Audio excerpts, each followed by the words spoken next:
And it is your daily crypto news for Tuesday, February 20th, 2024. My name is Matt, and you can reach me at matt@dailycryptonews.net. And if you could, go to Apple Podcasts, like, subscribe, share, leave us a comment, or if you're on Spotify, also 5 stars, please, or anywhere else that you're listening to this.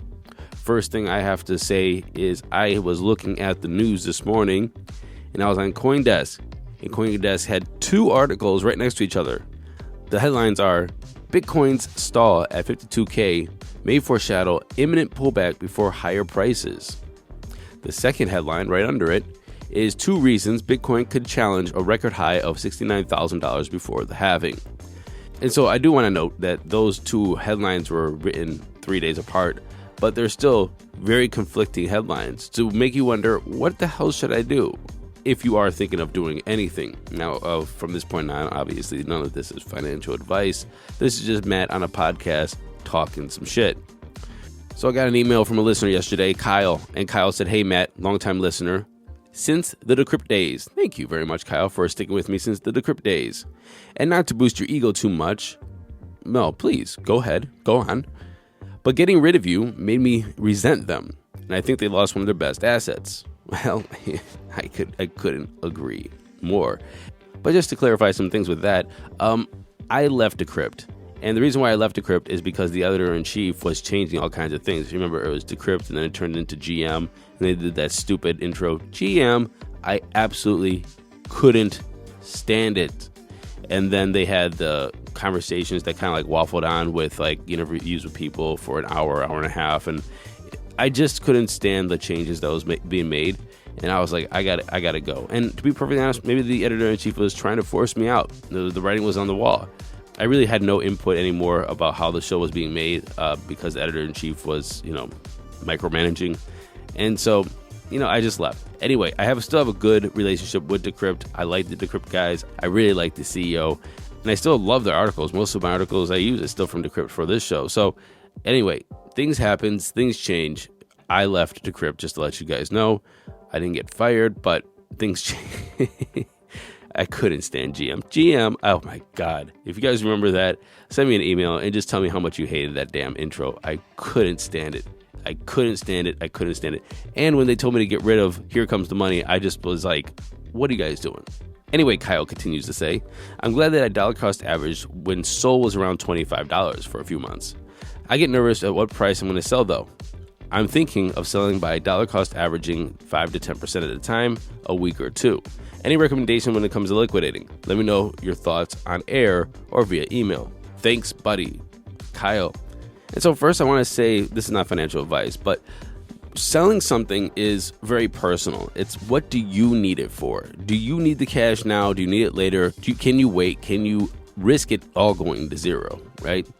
And dollar cost averaging selling, sure. Remember of how it's going to be recorded. I mean, so if you're using Coinbase to sell or Kraken or some of these, most of them do highest in, first out, high in, first out, right? And so your highest purchase is going to be the first one out. So if you say you're dollar cost averaging, that's what you have to consider, and then you're buying $100 SOL, more than likely that's going to be the first one that you're going to be selling, and it's going to be reported on your taxes. So you're not really making that much profit, right? So you got to be careful about that. How are you reporting on your taxes? It's not going to be LIFO, more than likely going to be highest in, first out. So be careful about that. Second thing is it's very personal. And let's just be realistic. You have to understand that if you are buying a $25 SOL and you're buying it for the last, say, year, he said for the past few months, then you are in a 400x gain relatively quickly. That is remarkable. Could it go higher? Sure. Could it go lower? Absolutely. But that is also remarkable. What do you have? What are you comfortable with? Are you comfortable with the risk? Do you have a bank account full of cash? Then maybe consider risking it. If you have a bank account with very little cash and you don't have 6 months of, I lose my job and I can live off my bank account, or if my house floods, or if I need a new roof, or I need a new car, or a medical emergency happens, if you do not have that money in the bank, then I say you're probably living a little more risky than I would be. But then again, that's up to you, your choices. But I would say you have to have that in the bank. And finally, everybody's situation changes. I told you about my Coinbase situation. I bought Coinbase after the IPO at $250, and I dollar cost averaged all the way down to $30. And I sold it when I broke even. I could be up $40 a share right now because I could have waited. But right when I saw it go up to 180, which was my dollar cost average is around 140, it went up to 180 and then went back down to 140, or was heading back down to 140. I was like, I am not holding bags anymore. I just want to get out of this. I don't know where it's going to go, and I'm going to consider myself lucky. So I sold at break even because I just wanted out. I was waiting 2 years for this thing to break even, and I was not going to hold more bags. It's up to you, Kyle. I can't give you advice. But the last bit of non-advice is halving is coming up. And historically, the halving, or around 6 months after the halving, we've seen the market go on fire. Is it going to be the same? History has been rhyming. Is it going to repeat itself? I can't tell you that. Halving is coming up, and things really start popping off after the halving.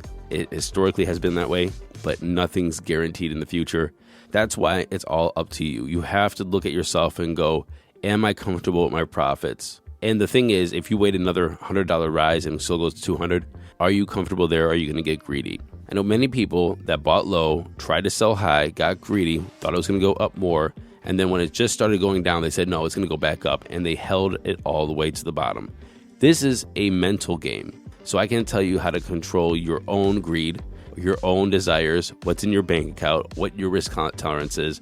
But what I can say is, if you're in profit, start thinking about being comfortable with selling. And if you sell it, don't look back.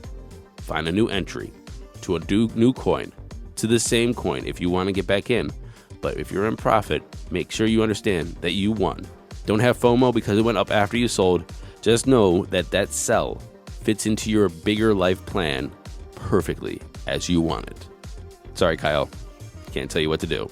It's up to you. Just be comfortable with it. It's a mental game.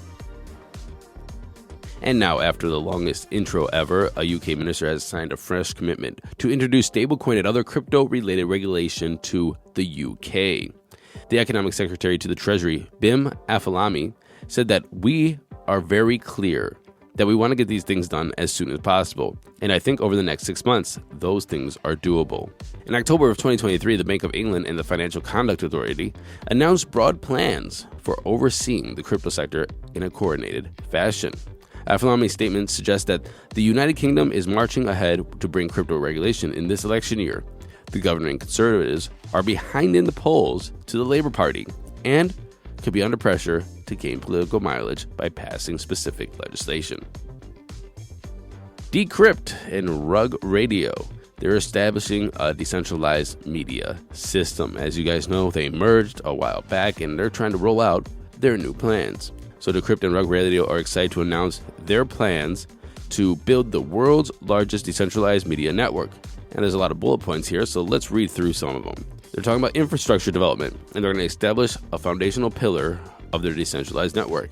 Consumer applications. They're going to craft applications to enrich user engagement with the Decrypt Rug Radio ecosystem.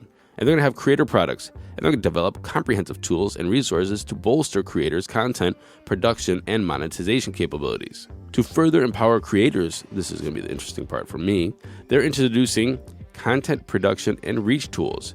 These resources are specifically designed to boost the quality of content and distribution across platforms. By providing access to advanced editing tools and distribution networks, creators can ensure their content reaches a wider audience, ensuring visibility and impact. I think it's going to be hard to promise that, but we will see how they roll that out. Monetization opportunities. The platform is going to leverage the latest blockchain technology to unlock a variety of revenue streams from creators. From direct content sales to tokenization of reward systems, they're opening up new avenues for creators to earn from their work, ensuring that they're compensated fairly for their contributions to the ecosystem. And on-chain performance tracking. This feature allows creators detailed analytics and insights.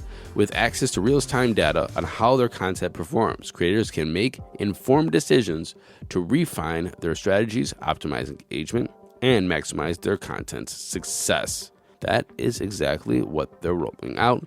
And when it does, Matt might be using their platform. Now let's get into those crypto prices. Here comes the money. Here we go. Money talk. And the time is 9:51 a.m. Eastern Standard Time. Fear Greed's at 74. We are greedy. And before we get into our normal prices, we have a couple things to talk about. Pixel, the Ethereum token of the popular game Pixels, has racked up more than $1.2 billion worth of trading since its launch on Monday morning. That means that Pixel has more trading volume than, say, Avalanche, Doge, Cardano, and Matic. Yikes. It's currently trading up 8% in 7 days. It's at 54.8 cents. And StarkNet has initiated an airdrop of 728 million tokens to around 1.3 million addresses. Because of this, StarkNet token, Stark, S-T-R-K ticker, soared to $5 on KuCoin. However, it's back down to around $3.02. It's still up 28% in the day. Bitcoin is sitting at $51,989, down 0.3% in 24, which is interesting. I woke up this morning and it was brushing against 53,000. So we had a huge sell-off. Maybe that Grayscale or that Gemini GBTC is hitting the markets right now, and that's what's happening. Ethereum's up though. It's at $2,936, up 1%. Tether's number 3. Binance is at 354, up 0.7%. And Solana's at 107, down almost 5%. Buying opportunity do we see? Buying opportunity? Running off the top 10, we have XRP, USDC, Cardano, Avalanche, down 4%. Buying opportunity? And Doge. The total market cap is at 1.98 trillion. We have a Bitcoin dominance of 51.6 and an ETH dominance of 17.9. That's our show. I'll see you tomorrow. And until then, happy hodling, everyone.